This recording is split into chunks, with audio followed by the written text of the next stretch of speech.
Welcome to the channel, and in this video I wanted to talk about a recent favorite movie of mine from 1980, Alligator, and kind of just sell you on watching it if you haven't seen it, and those of you who have seen it can probably attest to how fun this movie is. I first heard of this film through a horror documentary series called In Search of Darkness. It looked like a fun creature feature, and it wasn't long after that Scream Factory announced they were going to put it out on 4K, and this movie had been MIA from physical media for a very long time. It didn't even get a Blu-ray, so this was the first time it was available in HD. I bought it day one from Best Buy actually. Was a little surprised to see this in stores, and it was actually at a decent price. And the movie not only lived up to the expectations the documentary set, but managed to surpass them.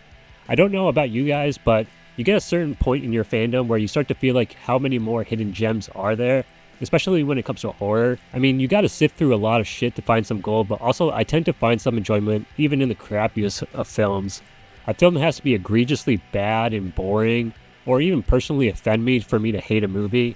Even a movie like Cruel Jaws, which is one of the worst movies I've ever seen, but I get a kick out of how horrible it is, and the fact that they just repurposed shots from other shark movies because they were just too cheap to actually film those scenes. Anyway, getting back to Alligator, this movie is actually pretty well produced and very well acted. Robert Forster plays the lead role and does a great job carrying the film. He had a very long acting career and appeared in a ton of stuff. His most noteworthy role is probably Jackie Brown, which earned him an Oscar nomination, but the real star of the movie is the alligator. This came out in the heyday of practical effects, and they made a pretty big animatronic alligator, but similar to Jaws, it just had numerous issues on set. They also one up Jaws by having the alligator be 10 feet longer, and they don't shy away from showing it, especially in the latter half of the film. This movie is also 90 minutes long, so it doesn't overstay its welcome. The story of the movie is kind of based on the urban legend of alligators in the sewers, and when a lab is conducting experiments on dogs to develop a growth hormone for livestock, but they've been dumping the carcasses of the dogs in the sewers, and the alligator has been feeding on them, and that's why he's so massive, and then just chaos ensues. The movie follows the Jaws formula in that you get a glimpse of the gator in the beginning, and by the third act it breaks out onto the street in an awesome sequence.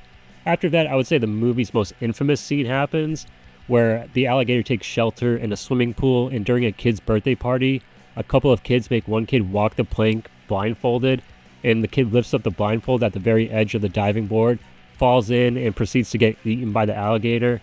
It's a fantastic scene, and I'm hoping by now I've sold you on the movie, but if not, the chaos only gets ratcheted up from there. You get to see the gator eat the big game hunter, which is similar to Quint in Jaws. Then from there, the gator takes out a speedboat, then crashes a wedding, where it proceeds to eat a shit ton of people, then completely destroy a limousine, and crushing the guy inside it. Then Robert Forster finally blows it up.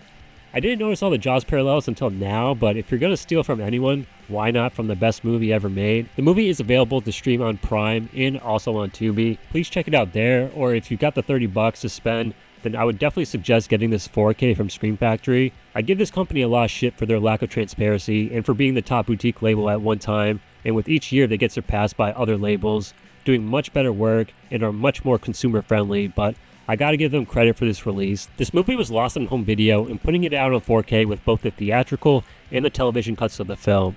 Joel Robinson did the new artwork, and it's pretty good and definitely much better than his artwork he did for the Halloween 4Ks.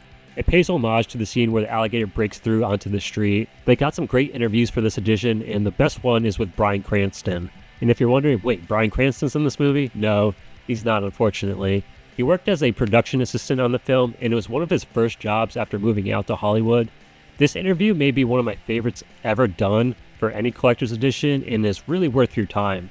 He gets very sentimental talking about his experience while working on the film, and he tells a story of how Robert Forster sat next to him in a van on their way to set, and Cranston talks about how timid he was sitting next to the star of the movie. But then Robert Forster introduced himself and actually inquired who Bryan was, what his job was on set, and it really made an impact on Bryan because he would take that work ethic when he started to become a star himself by talking to the crew and making them feel important, and that making a film is very much a team effort. So when Robert Forster was hired for the final season of Breaking Bad, he told Robert that they had met on the set of Alligator, and he asked Robert if he remembered, and he flat out just said, "No, I don't." This interview was very touching, and there was even some piano music because you can see Cranston getting emotional, reflecting back, and you could tell he really wanted to be interviewed for this movie. Please check out this 4K. It's worth every penny because not only is the movie great, but so are the interviews. Quickly before I wrap up this video, I wanted to mention the sequel Alligator 2, The Mutation. It came out over 10 years later, and I think it might have gone straight to video. It doesn't hold a candle to the first one, and the lack of budget shows. I mean, they even reuse a couple shots from the first one. It's still a serviceable movie, and if you enjoy these types of movies, then you wouldn't be wasting your time checking this out. Also, for all you Friday the 13th fans, this movie does feature Kane Hodder in a somewhat prominent role, and they interviewed him for this release as well. This movie is also available to stream on Tubi and Prime as of this recording. Thank you for watching the video. I hope you check out this movie if you haven't seen it. Let me know in the comments section if I sold you on it, or if you have seen it, am I crazy in thinking this movie's awesome? I'll see you guys in the next video, but until then, have a movie time. He kept coming up with some garbage about alligators in the sewer. Alligators in the sewer?